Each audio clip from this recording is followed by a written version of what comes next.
Well, this is probably my favorite thing about my experience here in Collegium, just having the time to sit down and reflect. All too often, I find myself getting caught in the hustle and bustle of mundane tasks, whether it be doing the dishes, taking care of the dogs, cooking.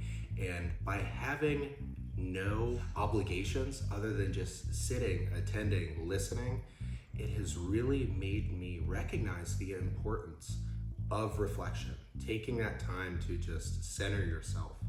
And with all the attendees here, I've learned so many new perspectives and tips that I can apply to my own teaching. For me personally, it was the centering exercise that we would do at the beginning of each session, to just take a second and be like, be aware of where you are, sit, feel your body. And it was very, very influential for me because that's something I struggle with personally. I often my mind is racing and going, oh, what's next? What's next? What's next? And that's behavior that I also see in my students. So one of the things that I want to take back to my institution is at the beginning of each class, taking 30 seconds to be like, oh, let's leave everything at the door. Let's think about why we're here. Let's center ourselves and then start from there. That has by far been one of the best practices that I've learned here.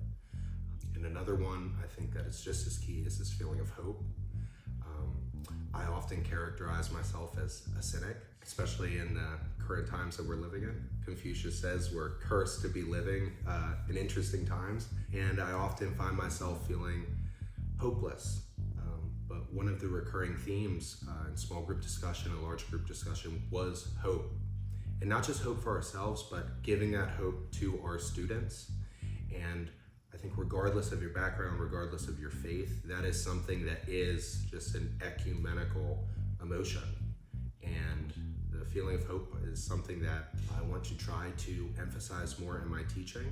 Firmly believe that our students, they build on the shoulders of those who came before us. And then they will one day go on to have that impact on others. And if one minor contribution I can make is having them, if not feel hopeful, reflect more on the necessity of hope, then all this would be worth it.